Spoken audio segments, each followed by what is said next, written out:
que fez por mim. Oh, oh, oh, oh.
Pelo que fez por nós,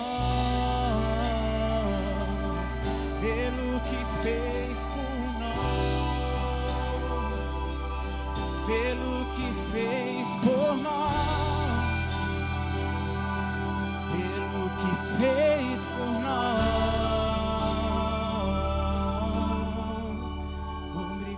exaltado, Senhor.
Senhor, semeando, semeando vida,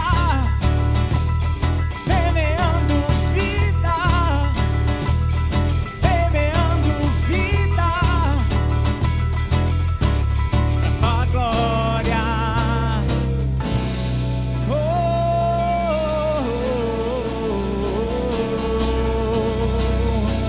oh, oh, oh,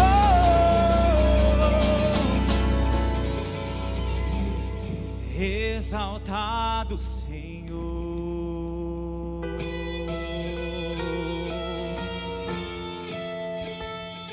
Oh,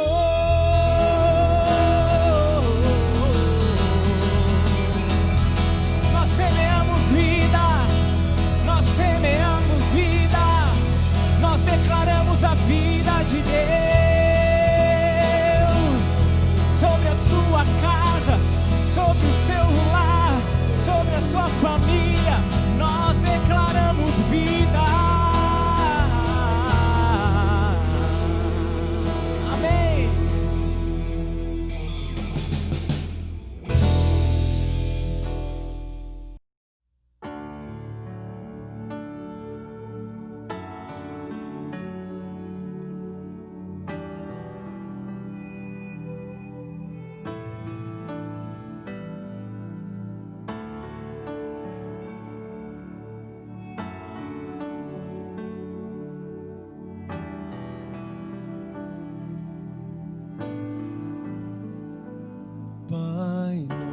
nosso no céu,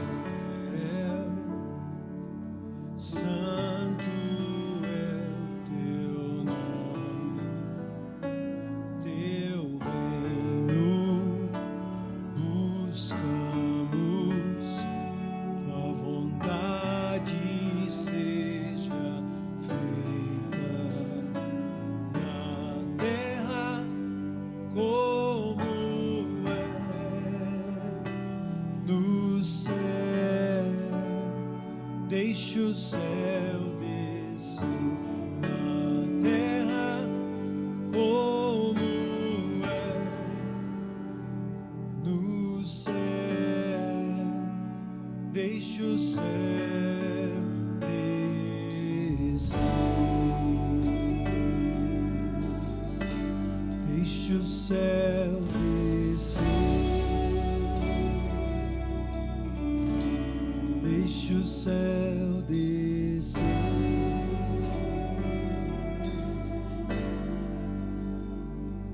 Pai nosso no céu, santo é teu nome, teu reino buscamos, tua vontade seja feita na terra como é no céu. Deixa o céu descer na terra como é no céu. Deixa o céu descer.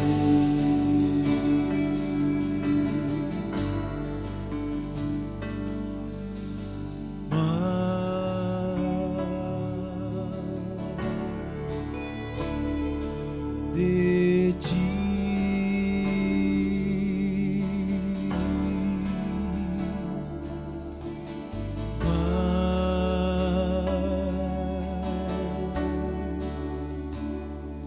de ti e menos de mim,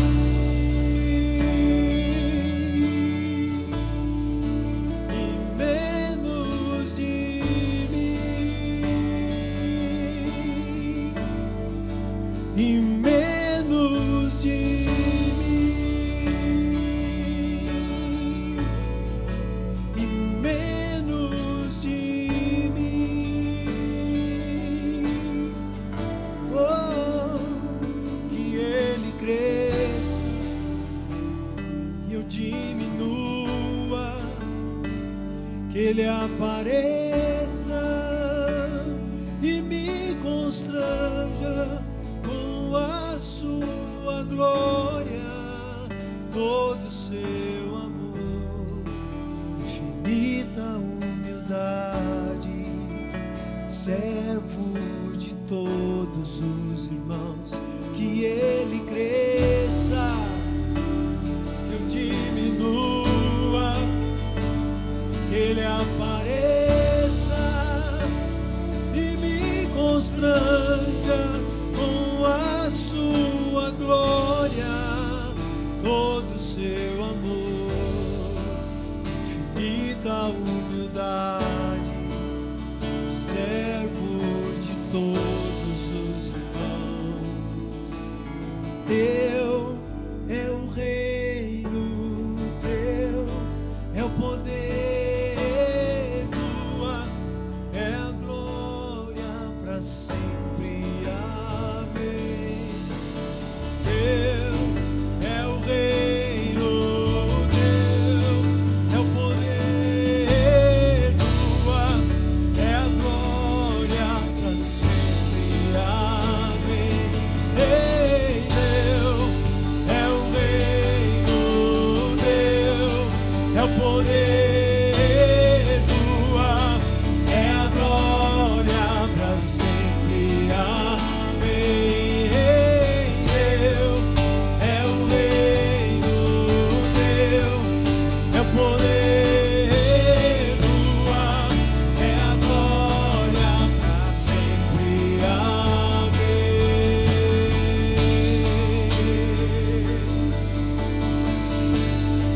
Deixe o céu descer,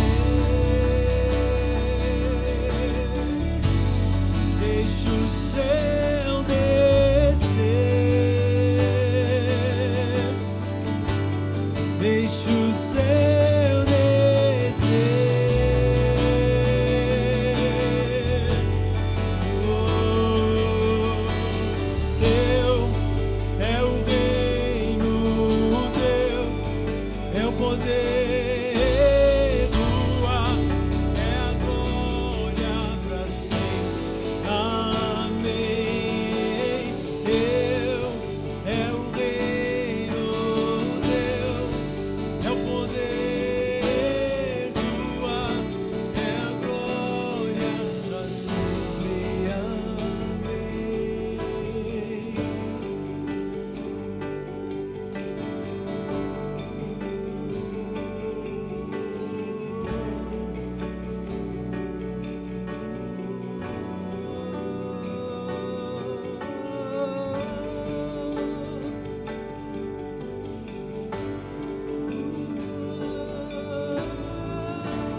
o céu venha à terra, Senhor.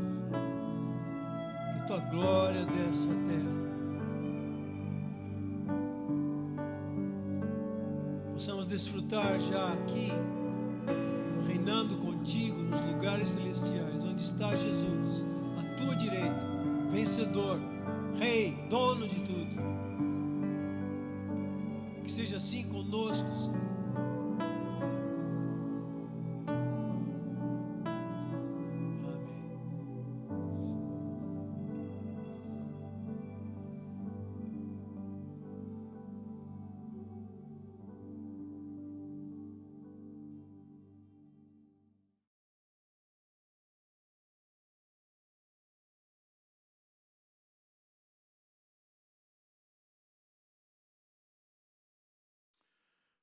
Então, pessoal, como vão todos?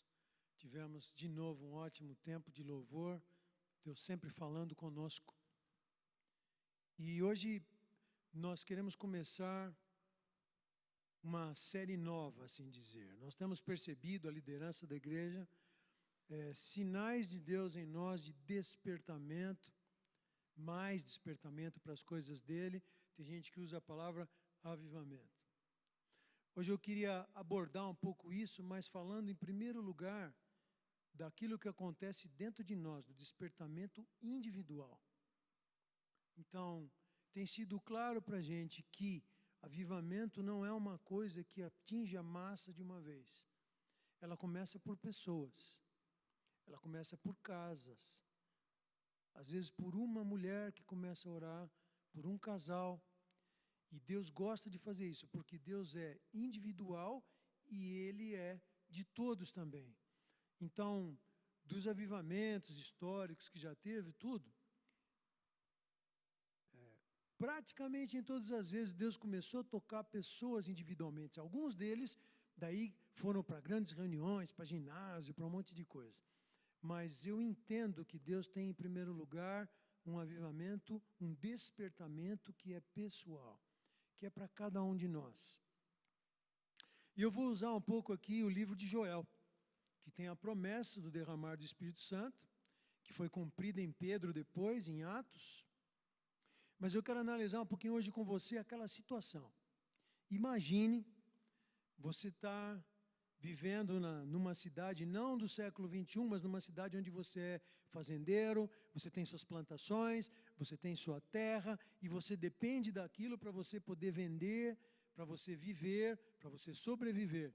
E de repente surge na tua cidade, ou no teu vilarejo, ou na sua fazenda, no lugar perto de onde você mora, uma invasão de gafanhotos. Eu não entendo muito sobre os gafanhotos, mas eu sei que por onde eles passam, eles destroem. E a própria Bíblia diz, figuradamente, que uma multidão de gafanhotos às vezes cobre o céu, de tantos que eles são, milhares de milhares. E quando eles passam sobre uma plantação, eles destroem tudo, tudo que está lá. Praticamente não sobra nada. Uma invasão de gafanhotos pode ser parecida com uma epidemia, você não acha? Eu não quero hoje bater no mérito do porquê da peste, do porquê a invasão dos gafanhotos. Isso nós vamos falar um pouquinho. Mas minha intenção hoje é que nós entendamos que Deus usa todas as coisas para nos despertar, para nos fazer chegar mais próximos dEle. Não é verdade? Ninguém está livre de sofrimento. Ninguém. Então, quando a gente sofre e fala, poxa, onde está Deus? Deus está do teu lado, chorando com você e sofrendo com você. E certamente Ele está vendo como vai ser para que você saia ou que você vença aquela situação. Deus está presente conosco. Em outras palavras, eu não quero dizer dessas situações como castigo. Embora no caso de Joel, o povo de Israel estava numa situação muito ruim, porque não se sabe exatamente a época que o livro de Joel foi escrito, mas isso deve ter acontecido ou um pouco antes ou logo depois que o povo de Israel foi para o cativeiro. Quer dizer, se tornaram escravos. Quer dizer, uma outra nação veio e controlou tudo e comandou tudo, e a partir dali eles já não tinham praticamente mais identidade. Então eu queria bater algumas dessas coisinhas com você. Hoje nós falamos tanto de direitos e tantas coisas, mas vivemos numa sociedade globalizada, onde muitas vezes o todo é muito mais preocupante para as pessoas do que o indivíduo. Bem, começou a história do livro de Joel mesmo, ele começa descrevendo a praga e falando as consequências dela. Capítulo 1, do verso 1 ao 20, descreve como esses gafanhotos atacaram sucessivamente em bandos de dimensões absurdamente grandes e que aí foram devorando as cascas das figueiras, os campos de trigo, as vinhas, os pomares. E por que eu estou citando esses elementos? Porque esses elementos eram usados para os sacrifícios dos sacerdotes. Então veja só, quando uma destruição vem, aquilo que é necessário para o sacrifício, para o nosso depender de Deus, começa a se minguar, começa a desaparecer. Pode pensar no dinheiro também, sim. O dinheiro vai ficando mais curto, há o desemprego. As empresas fazem o teu turno de trabalho ser menor. Diversas coisas começam a acontecer. E daí isso pode ter a tendência de fazer com que o óleo que nós precisamos ter, o vinho que nós precisamos ter, e outras substâncias, o trigo para fazer o pão, e tantas coisas, comecem a minguar. E agora eu estou falando disso espiritualmente. No verso 9 do capítulo 1 de Joel fala assim: as ofertas de cereais e a oferta de libação. Essa oferta de libação era uma oferta na qual você colocava vinho e colocava azeite sobre esses alimentos, sobre essas substâncias que estavam sendo colocadas para o Senhor como um sacrifício, como uma oferta. Ora, o que nós vamos ofertar para Deus se nós não tivermos óleo dentro de nós? O que nós vamos ofertar para Deus se nós não temos o vinho novo? Se nós não temos aquilo que vem de Deus para nós e é novo, que é tão bom como o velho, mas é melhor, que não pode ser colocado numa estrutura antiga, porque senão ele destrói aquela estrutura. Então o vinho novo precisa de um odre novo para ser colocado. E essas ofertas ficam limitadas e ficam minguadas por causa da peste, por causa da opressão, por causa da epidemia, por causa de tantas coisas.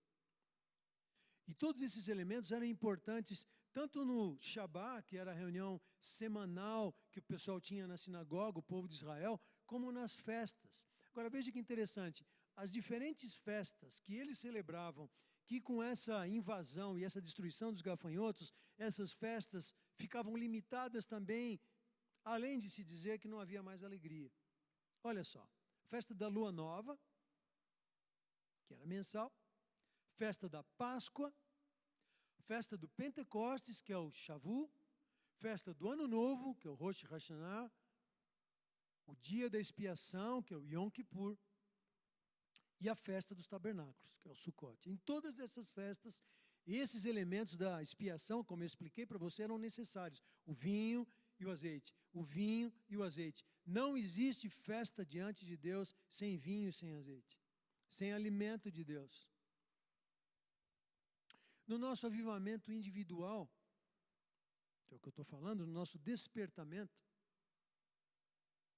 a convicção do pecado, o nosso arrependimento, a convicção do pecado, a fome pelo Espírito de Deus, são elementos que vão brotando dentro de nós.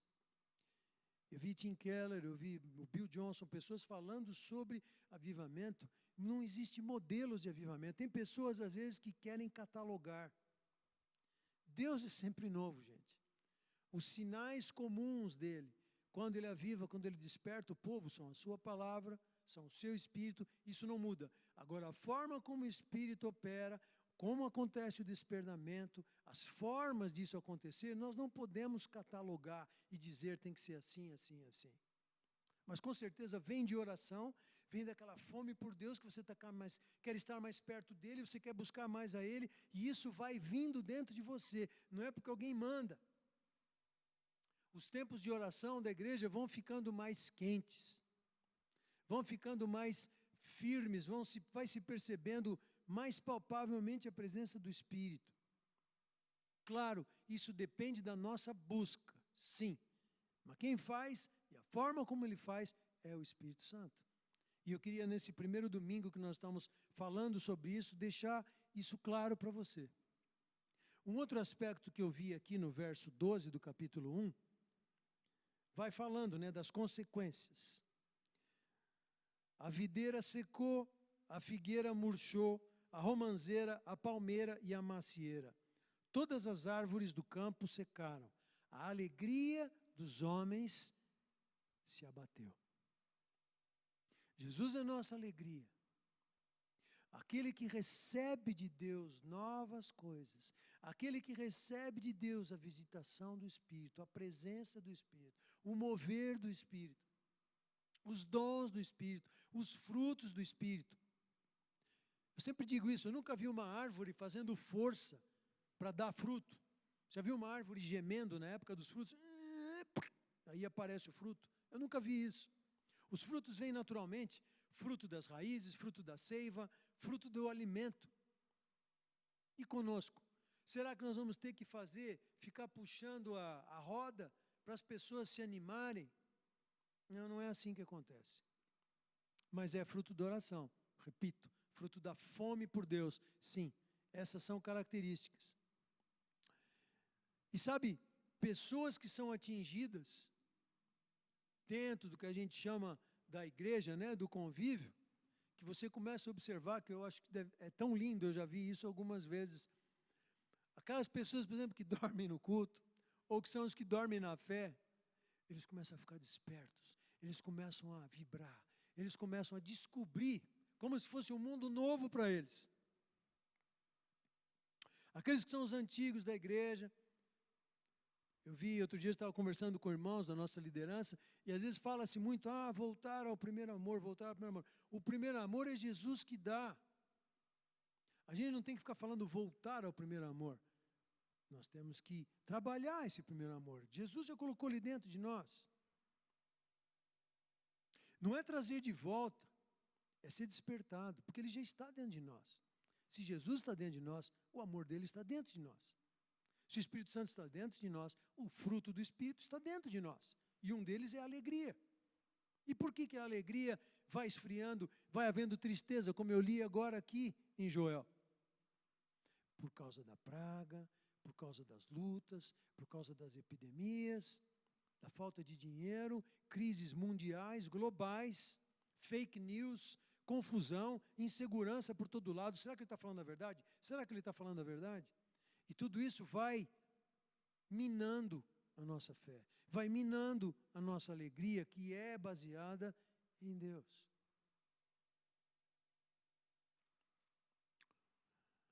O livro de Joel também fala sobre o dia do juízo do Senhor.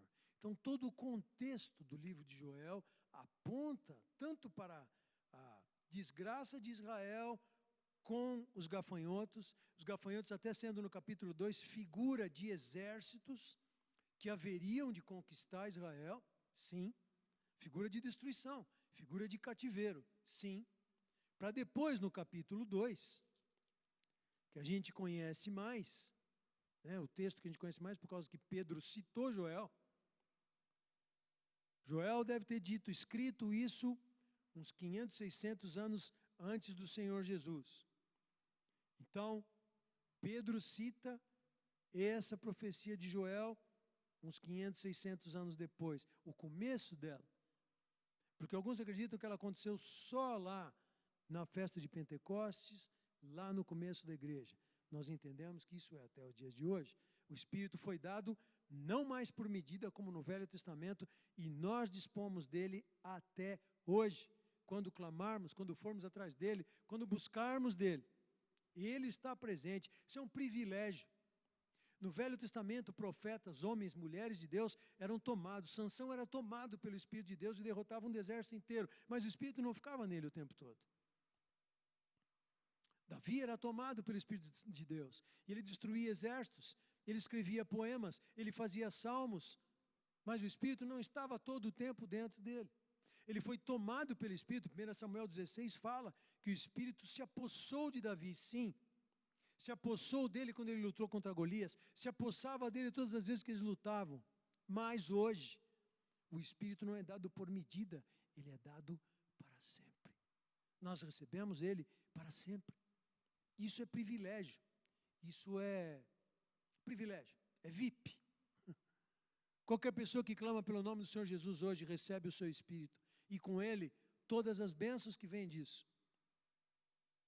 Então existe também, no tema de Joel, o dia do Senhor. Eu não vou abordar isso hoje. Sim, o Senhor vai voltar. Sim, vai ter um dia que vai haver um juízo para todos nós, os que creram e os que não creram. Sim, tudo isso vai ter, e está escrito na palavra, mas eu não quero me deter nisso somente hoje. Hoje eu quero falar do texto que você mais conhece, que Pedro usou para citar quando aconteceu de um monte de gente se convertendo, se arrependendo, chorando. E isso é avivamento, e isso é despertamento.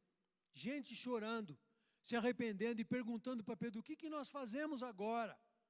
E ele falou, cada um se arrependa e receba o Senhor Jesus Cristo e sejam batizados. E naquele dia, muita gente foi batizada. Isso é avivamento, isso é despertamento. Que não precisa ter época específica para acontecer. Deus tem as suas estações, eu costumo usar esse termo, né? As próprias ondas do Espírito, lá no livro de Atos, você percebe isso. Primeira onda de conversões, segunda onda, são maneiras de Deus operar. Mas se Ele quiser mudar tudo e mandar uma pandemia para o mundo inteiro, para ver se o mundo acorda, para tudo e vai atrás dele de novo, Ele faz como Ele está fazendo. Não acredito que Ele mandou a pandemia, mas Ele consentiu nela. Isso tem que ter. Para quê, né? Para quê? Você já pensou nisso? Você que talvez está ouvindo a gente e não conhece Jesus, nunca tomou uma decisão por Jesus, e esses temas para você ficam meio complicados. Deus é sempre bom. Deus é sempre bom. Mas as situações do nosso mundo caído que nós vivemos, elas existem. Jesus falou que nós teríamos aflições nesse mundo. Ele não falou, vocês não vão ter. Depois que vocês me conhecerem, nunca mais vocês vão ter problema. Ele falou, vocês vão ter aflições, mas tenham bom ânimo. Eu, Jesus, venci o mundo. Então, nós somos mais que vencedores em Jesus. Pense nisso. Talvez seja hoje o dia de você receber a Jesus. De você falar para Ele, Jesus, entra dentro de mim. Lembrar que o arrependimento precisa acontecer para nós caminharmos com Deus de uma forma mais próxima. O nosso arrependimento. Deixar o Espírito Santo mostrar o nosso pecado, porque Ele que nos convence da justiça, do juízo e do pecado. E deixar que Ele transborde em nós. E deixar que essa fome que começa a acontecer conosco por Deus, cresça. No caso de Joel, que é o exemplo que nós estamos vendo, sim, a justiça de Deus estava se manifestando sobre um povo que só adorava falsos deuses, imagens, que se prostituía, era uma loucura. E isso tudo estava acontecendo e necessitava a justiça de Deus. Porque Deus não pode ser injusto. Ele tem que operar. Ele tem que colocar a justiça no lugar, porque o homem não sabe fazer isso. O homem não é justo por si só. Agora, justiça e misericórdia andam juntos. Certamente tua bondade e misericórdia me seguirão todos os dias da minha vida. A bondade e a misericórdia de Deus estão presentes, mas misericórdia não existe sem juízo. O juízo, o certo, o metro de medir, aquele que pondera o que está certo e o que não está, o Senhor, Ele é justo e Ele não pode deixar a injustiça prevalecer. E isso muitas vezes traz o que a gente chama de castigo. Mas a misericórdia de Deus, ela sobrepassa o juízo. Tiago diz isso para nós. Vê se eu acho aqui. Tiago diz isso para nós, que a justiça é sobrepujada pela misericórdia. Então, na verdade, a misericórdia é tão forte como a justiça ou mais. E Deus, se você for olhar no Velho Testamento, a misericórdia dele graçou no meio do povo, um povo miserável, que ia atrás de outros deuses, que largava de Deus, que se prostituía, que botava criança em cima de altar para matar, para oferecer para os deuses. Isso tudo é verdade, é histórico, existiu, aconteceu. O que Deus vai fazer com um homem que resolve pegar o filhinho dele e põe em cima de um altar? Para aplacar a ira. Se você estiver pensando em Abraão, eu estou escrevendo sobre Abraão, um dia eu vou pregar sobre isso, mas o problema de Abraão não era esse, o problema de Abraão com Deus era a fidelidade dele.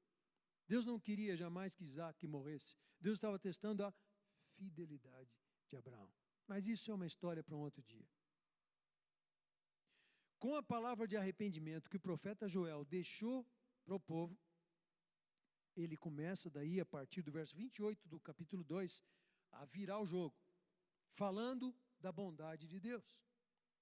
Depois disso, derramarei do meu espírito sobre todas as pessoas, vossos filhos e filhas profetizarão, vossos velhos terão sonhos, vossos jovens terão visões, até sobre os servos e sobre as servas, ou até escravos, que seria uma tradução, derramarei meu espírito naqueles dias, manifestarei maravilhas no céu, na terra, sangue, fogo, colunas de fumaça. E o verso 32, que você conhece também, está nesse contexto aqui de Joel 2.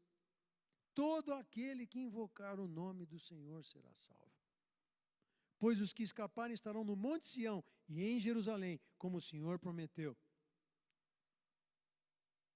A gente conhece esse versículo, né? Ele está no contexto de Joel 2. Só para você saber disso. Quem invoca o nome do Senhor na peste, no desespero, na epidemia, será salvo. Clama a mim e responder-te-ei. Mostrar-te-ei coisas novas que não sabes, que não conheces. Então hoje, nós vamos ter essa série em junho todo. Eu quero te animar a ir atrás do Senhor. Talvez você está trabalhando muito mesmo em casa. Mas talvez você tenha um tempo de ir atrás do Senhor. Se tem uma coisa que pode ser boa, assim dizer, dessa pandemia, é termos uma certa flexibilidade de tempo. E nesse tempo, buscarmos a Deus. Não justificarmos para Deus a nossa agenda tão corrida que nós temos, mas irmos atrás dEle e buscarmos a Sua presença. Quero te animar a isso. Sabe? Quanto mais se busca, mais se fica próximo. Tem aquele ditado, né? Longe dos olhos, longe do coração. Com Deus eu diria assim, longe da oração, longe de Deus. Quanto mais eu vou conversando com Ele, isso é óbvio, né, gente? Princípio da comunicação. Quanto mais você fala com Deus, mais Deus fala com você. Mais você se aproxima dEle, mais Ele se aproxima de você. Mais você busca dEle, mais Ele mostra para você. Mais perto você fica, mais parecido com Ele você fica. É essa a sequência. Eu quero orar com você agora. Quero te convidar, nós temos tido momentos de oração incríveis quinzenalmente pela live, mas tem sido muito alive, muito vivo, na verdade. Quero te convidar para isso. Temos tido momentos importantes. Quero te animar, você que é da Eclésia, a convidar pessoas para no domingo estarem juntos via vídeo, participando com a gente, seus vizinhos, pessoas da família, próximos, colegas de trabalho. Convide eles. Convide eles para participarem de uma live, com música, com algo que fala de Deus. Tem pessoas que Deus mostra para você que estão em desespero. Vai atrás dessa. Possivelmente estou falando com você agora, está vindo um nome na sua cabeça. Esse nome, seu parente, seu amigo, do trabalho, sua esposa, seu filho, sei lá, seu parente. Vai atrás dessa pessoa, ore por ela, pense nela, convide ela. Ah, mas agora ninguém sai de casa, convide ela para ver live. O pessoal está vendo live o dia inteiro. Tem live das 8 da manhã até a madrugada. E nós podemos convidá-los para estarem conosco. Podemos também falar por telefone, podemos mandar zap, mandar mensagens e chegar perto com o amor de Deus nessas pessoas. O amor não tem barreiras nem limites. Lembra disso. Eu quero orar com você agora, pedindo para que nesse mês de junho, que vai ser, em princípio, o começo desse tempo que vamos ter, Deus esteja mexendo com você, te tocando, trazendo você para perto dEle, sem esforço, sem regra, sem ordem, por amor. Vamos orar. Jesus querido, nessa hora agora, eu quero me apresentar diante de Ti, para que o Senhor me desperte mais nesse tempo. O Senhor me acorda de madrugada, fala comigo, mostra as Tuas coisas, abre os meus olhos, Senhor.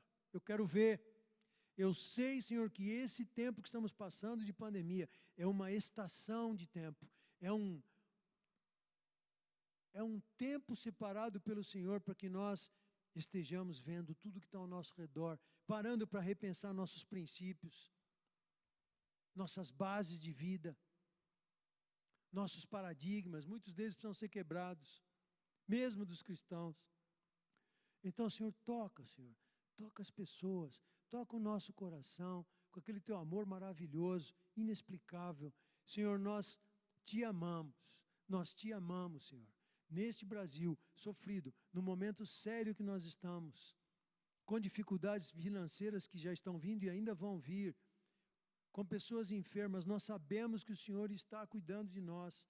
Nós te amamos, Jesus. Nós queremos dizer nessa noite, nós te amamos, nós te amamos. Nós cremos no Senhor, nós confiamos no Senhor e pedimos para que o teu Espírito seja derramado sobre cada um de nós.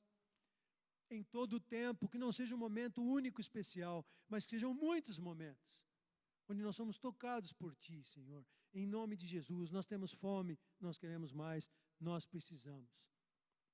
E oramos por todo o povo da Eclésia e por todos esses que porventura estejam vendo essa transmissão, que sejam tocados pelo Senhor, pelo Teu amor, pelo Teu Espírito, para a glória de Deus, para nos tornarmos despertados em Ti e mais próximos.